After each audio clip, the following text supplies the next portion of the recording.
Hey YouTube, welcome back to Tinker with Tools. Tonight we're going to try and make sense of the insanely complex impact driver lineup over at Makita. So let's get into that on Tinker with Tools.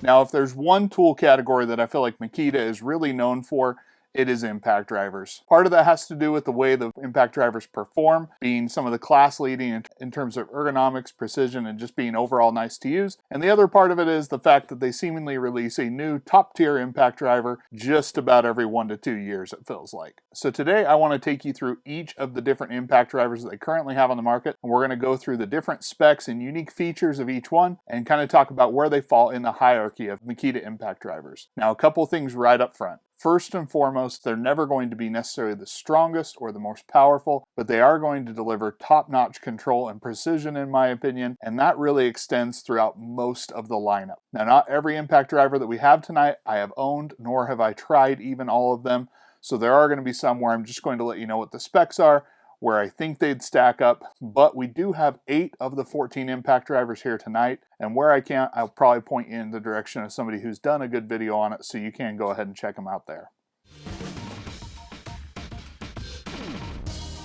Alright, so to start out, we are going to be talking about the Makita CXT impact drivers. CXT is Makita's 12-volt lineup, and there are 2 impact drivers there. We do have one of them tonight. This is going to be the DT03. This is the older brushed impact driver. And in terms of Makita impact drivers, this is the bottom of the current offerings in terms of power, speed, performance, you name it.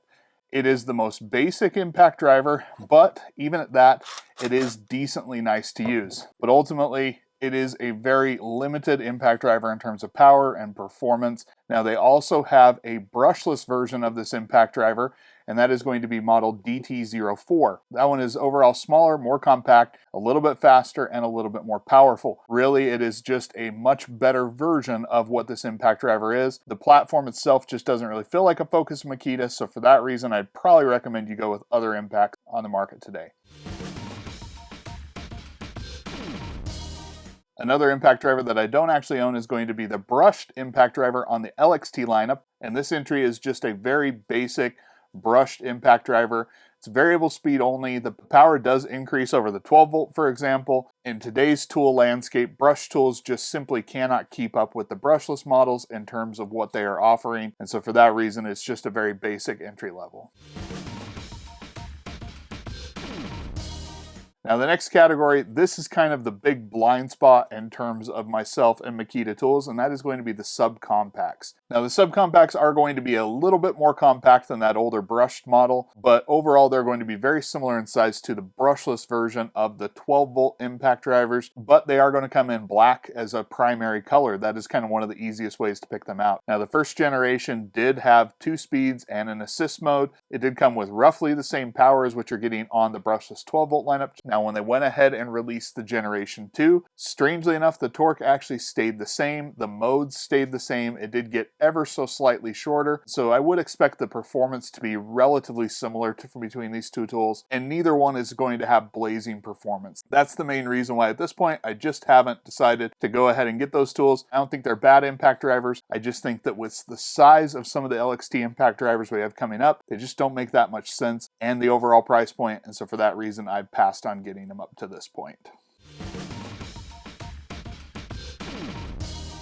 Alright, now we are going to be talking about the LXT brushless impact drivers. So this is going to be the XDT13. This is a variable speed only impact driver, so no speed mode, and you are going to get a bump in performance over, say, that brush model and even the subcompacts. This is going to be a reduction in size over the subcompacts in terms of overall length. Next up is going to be the XDT14. And these two do actually look very similar, but the biggest difference is going to be the speed modes here. You are going to gain 3 different speeds plus a tightening mode. You still just do have the single light there. Torque levels and the speeds you're going to be getting from this one definitely make this still a viable impact driver. It's just not going to be the fanciest, the latest, the greatest, have all the bells and whistles. All right, now on to the first LXT impact driver that I ever owned, and that is going to be the XDT16. This was at one point the flagship Makita Makita model here in the United States. It has since been passed up by another one. First, you do notice we got twin LEDs on either side, and you do get the ability to control a variety of modes down here on the base. There are going to be 4 standard speeds, and then you'd also have some assist and tightening modes that are on there as well. This impact driver to me still feels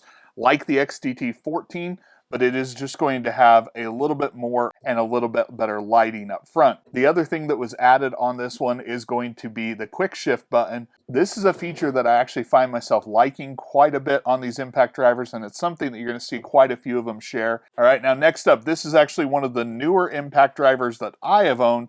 This is the XDT19. And once again, it feels more like an evolution of the 16, but you're starting to see it evolve closer to what we're going to talk about next in one of the Japanese impact drivers. You still have the double beam LEDs up front. You still have the quick shift button. The modes, for the most part, are going to be the same, but I feel like the organization of them, or the way that they organized them here down on the control panel, got a little bit different. Each one of these impact drivers, the 14, the 16, and now the 19, saw small decreases in size. The performance doesn't necessarily bump up from the 16 to 19, just maybe some of the refinement. All right, now this is going to be the first Japanese impact driver that we're going to be talking about, and what I mean that is this impact driver was made in Japan. Everything else we've talked about so far is a US model and made in China. This Japanese one is going to be model TD173, and currently it is not available as a US market tool. You do have to import this one from Japan, but this is the most radical departure in terms of ergonomics from what you're getting in these previous impact drivers. This is going to be the shortest impact driver that we talk about today. Another big addition is going to be the halo LED light that is up front, and is hands down the brightest impact driver light that I have tested. You do still have the quick shift button, but then the biggest departure is going to be that the control panel is now on the back of the tool. This back position I actually find myself liking quite a bit. The last thing that is different about the Japanese model is this is going to have a JIS collet, which stands for Japanese Industrial Standard. You can still use the American standard bits in here, but they are going to have a little more forward and back play when you do have them inserted. That is something to be aware of. It can be annoying to some, and so I don't want you to go ahead and buy this, for example, and not know that that's there. All right, so now we're going to be moving on to the last category of LXT impact drivers, and that is going to be of their oil impulse or hydraulic impact driver. Now this is going to be model XST01, and this is actually one that I do not own, and it is currently the most expensive Makita impact driver that you can purchase. It is a little bit of an older tool at this point, and if you're not familiar with the oil impulse impact drivers, these are going to be quiet impact drivers, which the noise reduction is going to be the biggest thing. They deliver torque differently, and so the torque figures are wildly different, but because of the price, this is just one I've never tried. I absolutely love the Milwaukee Surge impact drivers, and I've heard good things about this impact driver. If you've gone ahead and tried it, let me know down in the comments below what you think about it.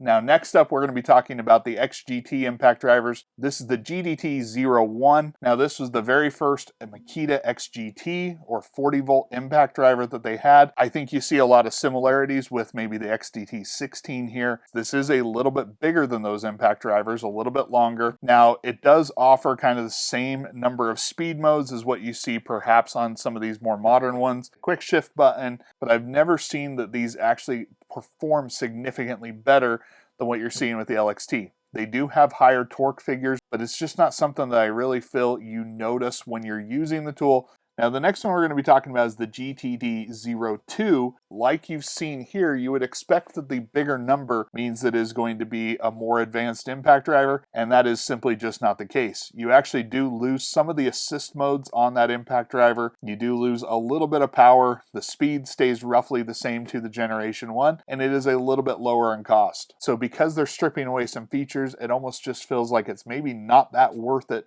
to go out and get that impact driver over just getting the full-blown model, in my opinion. All right, now the last impact driver, number 14 that we are going to talk about today. This is going to be the second Japanese impact driver that we're going to talk about. Now this is going to be the TD002, the true second generation flagship XGT impact driver. And this one is once again only currently available in Japan. The first feature that is completely unique to this impact driver is going to be the DST or dual spring technology. And the basic premise of it is you're going to be able to have a nice quick start with a smaller spring that allows it to get up to speed, but then you're also still going to be able to have a harder hitting impact driver when the going gets tough. That's where kind of the second spring comes in. And then the last unique feature is going to be the quad LED that is up there. It is a nice addition of light. Unfortunately, it's just not quite as nice as the Halo. I think the Halo is the better of the two lights. All right, so now let's go ahead and go through some performance so you can see where these stack up. We'll go through each of the figures and then we'll kind of come back for some conclusions afterwards.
All right, so there you have the performance testing. At this point, I don't know exactly what the figures are going to be for the testing we did tonight, but I can tell you from having used the majority of these impact drivers, I kind of know where things stack up. All of these impact drivers from, say, the 14 on are going to have pretty similar performance in terms of the torque, the speed, and all that. And so I do expect those numbers to be pretty close together. And I think that's one of the big takeaways of Makita impact drivers. Whether you're going to something like this, the XTT14, that is a little bit older at this point, a little more basic in its speed modes, or if you're going to be going with kind of that latest and greatest TD173, the performance and common characteristics of these impact drivers are going to be very similar. They are incredibly nice to use, and just how smooth they are is a step above every other impact driver on the market. Now, if I had to pick my top three, I'm going to go ahead and go first with the XTT19. Additionally, as part of the top three, I would pick this new TD173. The way the handle curves is just a little bit more rounded, and so because of that, it almost makes the handle feel even smaller. And Makita handles are not necessarily big handles. And so although I like some of the features, it is going to end up almost like in the third spot, if you will, or like the second spot after the 19.